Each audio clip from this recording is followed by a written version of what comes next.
So guys, if you're wondering what the heck I am on to today and what is this thing is nothing but kombucha. So in today's video, I'm going to show you how I prepare my new batch as well as process the old batch and fill it into bottles and add some flavoring to it. So let's get started. Welcome to Mohit's Self-Heat, yani ki khud se. I did it myself. I must show you, this is my last week's batch.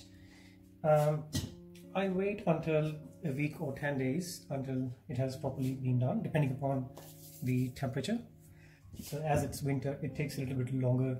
So 10 to 12 days is when I take out my kombucha from this container.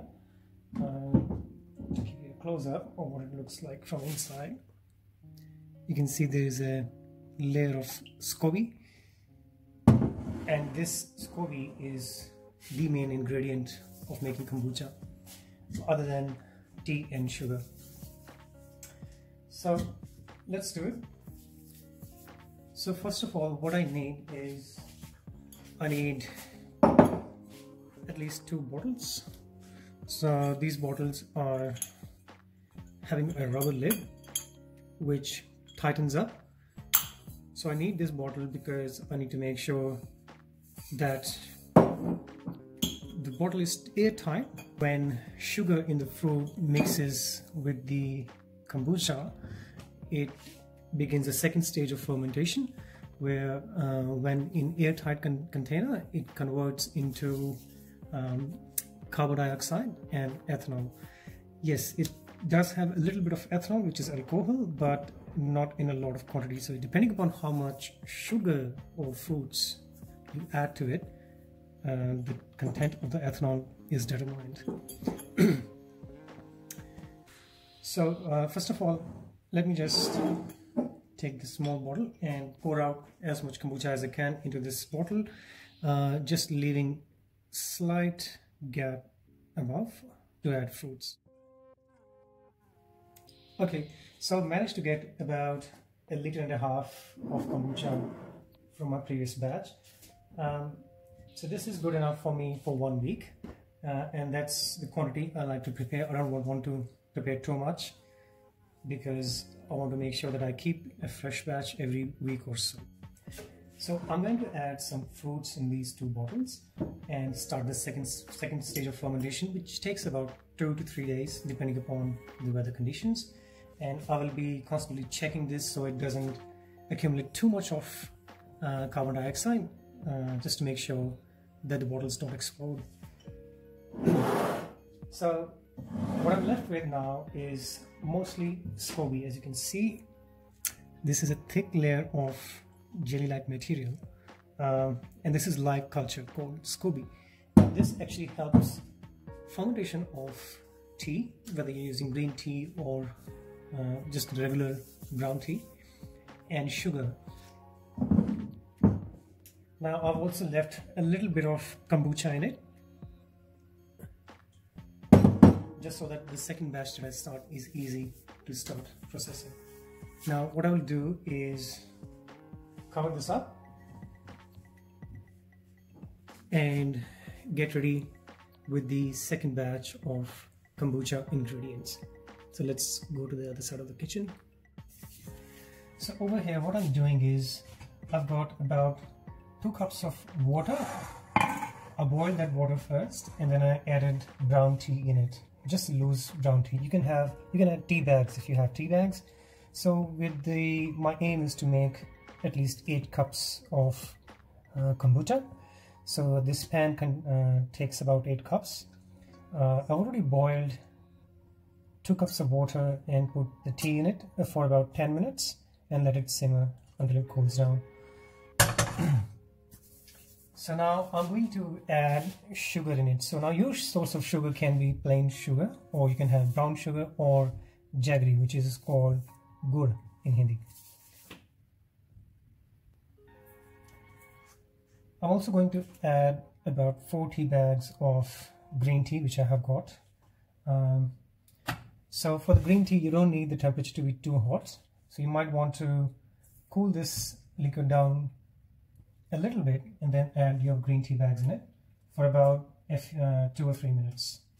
So what I'm going to do now is get rid of all the tea leaves from this water before adding sugar to it. I do that because I don't want to waste sugar into the tea that is thrown away.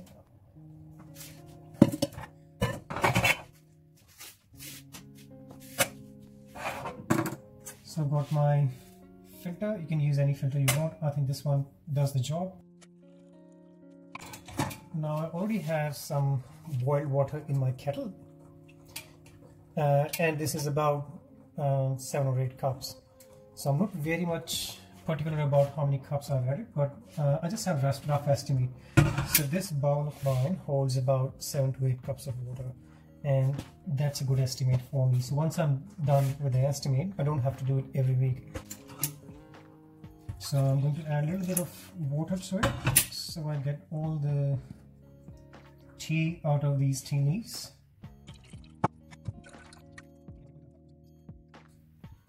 Okay, so all these green tea bags and the brown tea can now go in my compost bin. So while it's still warm, I want to add my sugar again. Now I'm using dark brown sugar, which is closest to the natural sugar from the sugar cane that you can find. I don't like to add too much of processed or white sugar, just because I think brown sugar or a natural sugar, if you can get jaggery, that is the best. But it's a personal preference. You definitely have to add sugar, otherwise the fermentation process will not happen, because the bacteria in scobi, they rely on sugar to convert tea into kombucha. So I'm just going to use half a cup of sugar in about 7 or 8 cups of kombucha tea. So all I have to do is mix it well, and I will strain the solution one more time. And before I put the whole thing into the glass jar, the big jar, I don't know what you call it, I want to make sure that I add all the water that I need to. So I will put water all the way up to this line over here. So at this stage, what I want to do is I want to check whether the sugar is right for me. If you feel that the sugar is less, you can add a little bit extra sugar to it. Now why I do it this way is because I can boil my tea in small amount of water and add cold water to it. Not really cold, it's just the room temperature water that is pre-boiled and it's not hot. So this solution gives me a quicker way to create a room temperature water that I need to put in my SCOBY. Now we can't add boiling hot or a lot of hot water in SCOBY because SCOBY is a living organism. If you put hot water in it, it might die, and that the whole batch will become useless. You will have to start from a fresh live SCOBY again. So to avoid that and to fasten up your process, you can just have 2 cups of water, boil it with tea, and then add sugar and then add the cold water to it, just enough so it's a little bit warm to touch and you don't feel that it's too hot. I think that is the best way to do it.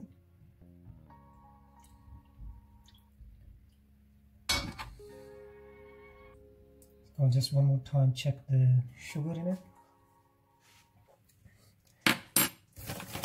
I'm feeling the sugar is a little bit less, so I'm going to add just a little extra sugar to it, just that much. So my sugar is a little bit more than half cup. Maybe it's because it's brown sugar and it's a natural form of sugar. It has less sugary content in it, but it's good for you. It's healthy. Normally, SCOBY likes plain sugar more. That's what I've heard from people doing it. But I've been making my kombucha tea with brown sugar or jaggery for about 4 months now. So I think my SCOBY is doing well. It's growing up. Every time I do, I get a new layer of scobi on top, so which is a good sign. So I don't have any complaints. My scobi likes it, I like it, and it's good for my health. Okay, one final check.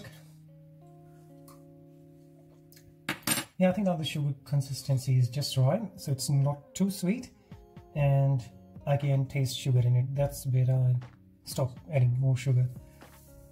So, okay, so now it's just the right temperature. It's slightly warmer than the room temperature, which is okay, which is just the right ideal temperature for scobi to start acting onto this solution. So let's go to the other side and put our new batch of kombucha into the scobi. Okay, so I'm going to strain it one last time, and I'm going to use filters so I can easily strain it. I hope it doesn't fall in. It just fits in right in there, which is good. So that's all I have to do, and pour the kombucha in it. Okay, so that's it, we are done now. I can cover this up. Now to cover this up, I use a piece of cloth that is breathable.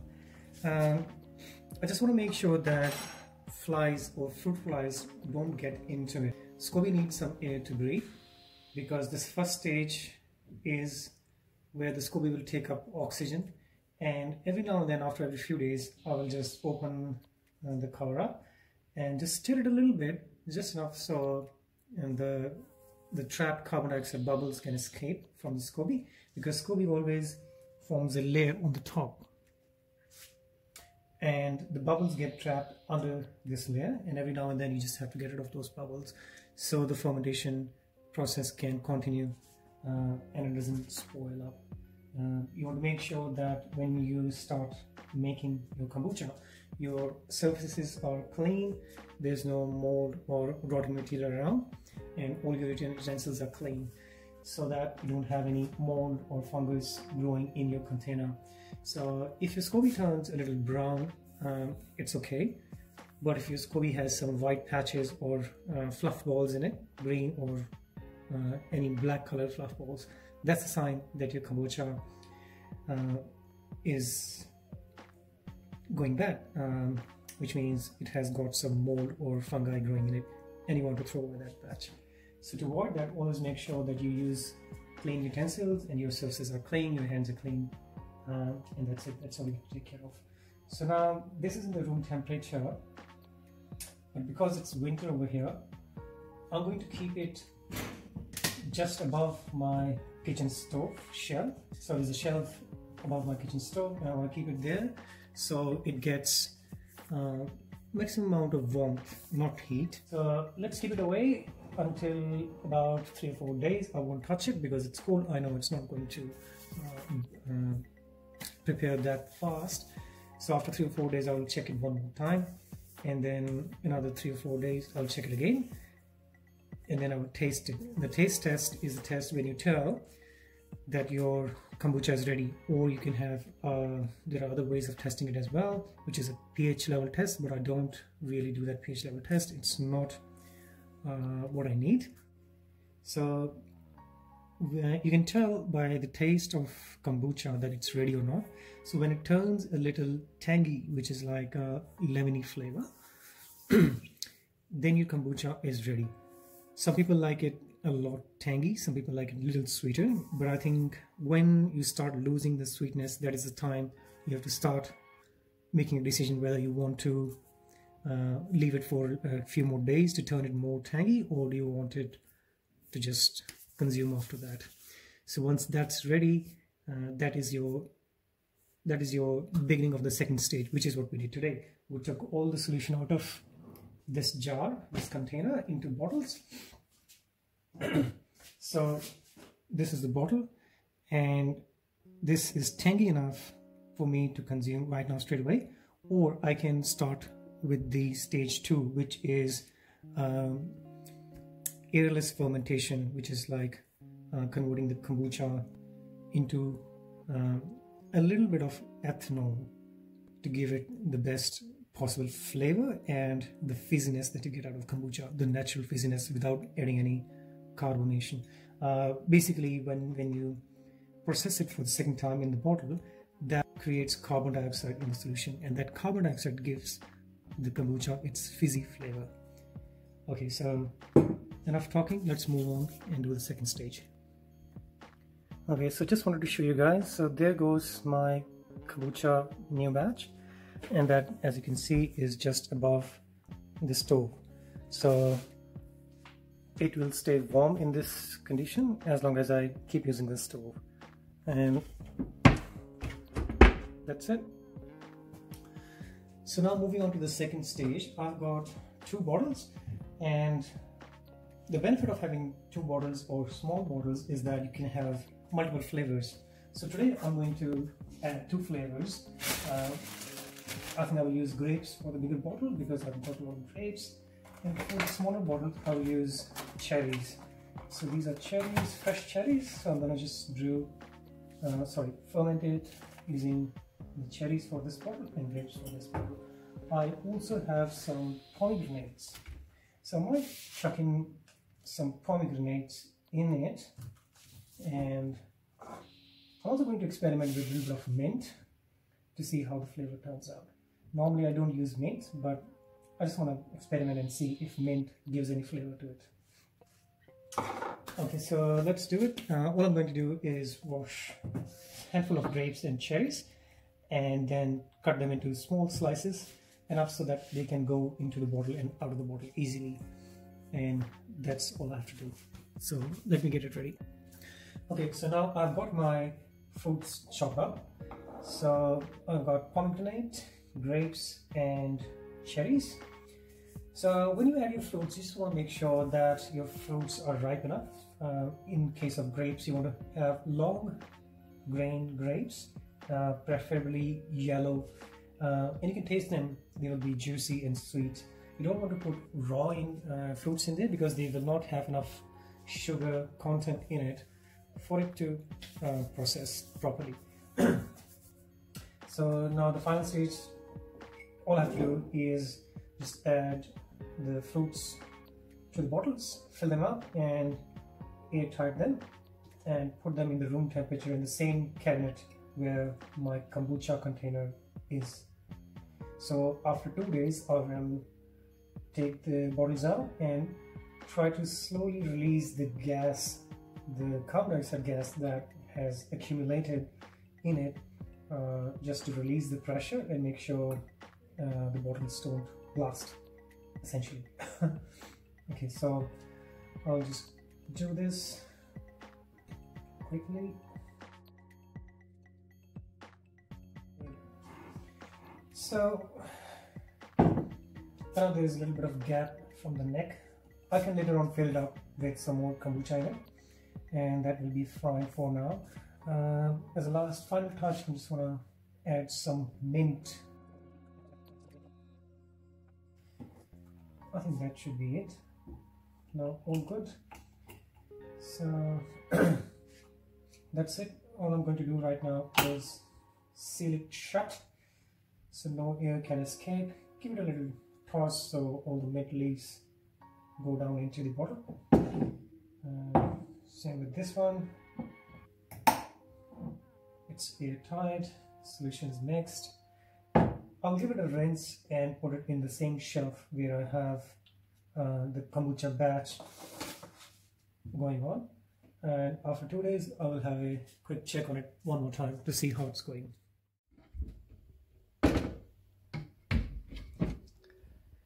So I've got my second stage of kombucha in these 2 bottles sitting there for more than 2 days, 2.5 days to be precise. So it's time now to take them out and see how they're doing. So let's do it. So for this step, I'm going to use kitchen sink just because the bottle is filled with carbon dioxide and it's very tight up here. If I let go of the cap, there's a good chance that it will splash all over the place. So I'm just going to use a glass and putting the pressure onto the lid just so that it doesn't blow up. I'm going to unlock it and slowly release the pressure. It's a little bit tricky to do, but once you get the hang of it, you know how to do it.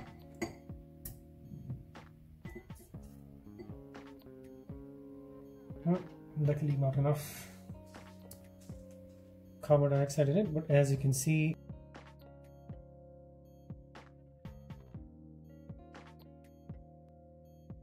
there's a fair amount of carbon dioxide in this bottle generated because of the fermentation process in stage 2, which is in an airtight bottle where there is no oxygen. And let's try how it tastes. So I'm just gonna pour a little bit of it.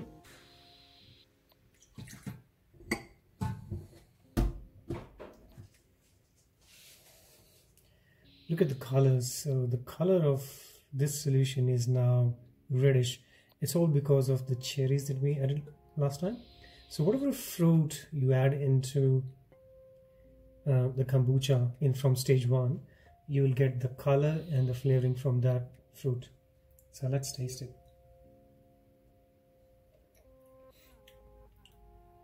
That's right. I can definitely taste mint. If you remember last time I added mint to it. Now I don't taste any sugar in it. The sugar is all consumed by bacteria, and I have a little tangy taste at the back of my tongue when I taste this one. This is a good fermentation.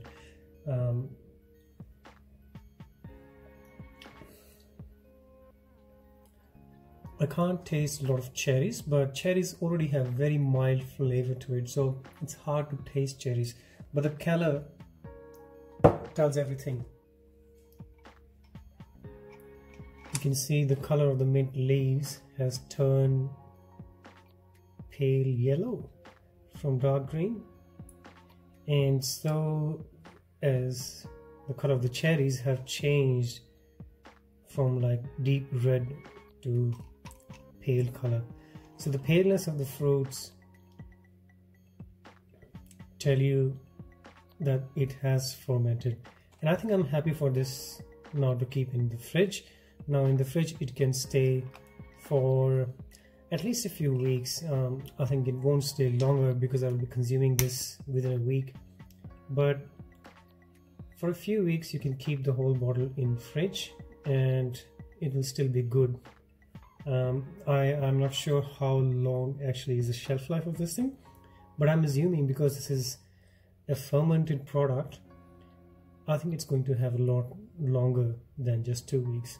But for me, 1 or 2 weeks is enough, and I can definitely finish this off in 2 weeks. Okay, so let's check out the second bottle.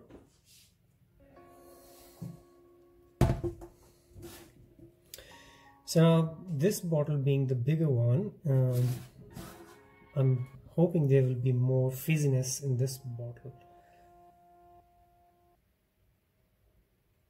So this one is grapes, pomegranate and mint. The color hasn't changed much because the grapes I used were yellow. I can still see some pomegranate seeds in there which haven't changed their color, so it means they're intact. But let's see how it tastes.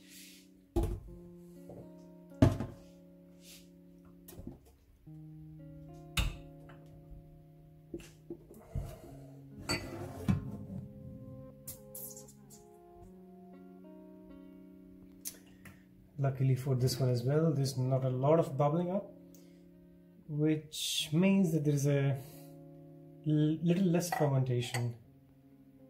But if you add fruits that are very juicy and very sweet, you will have a lot of fermentation fizziness going on. Plus it's also winter, so during winters the fermentation slows down, which is not too bad, but it depends on the taste of your drink. If you think that you can handle the tanginess, then that's fine for you. But if you think you want to leave it for a few days more so it gets a little more tangy, then it's all up to you. Remember, the more you leave it on the shelf, like outside, in the room temperature, it will become more acidic, which means it will start turning into vinegar, which is not what you want. You want somewhere between sweet and vinegary flavor. So a little bit of tanginess, a little bit of subtle sweetness, that will do the trick. So let's taste this one.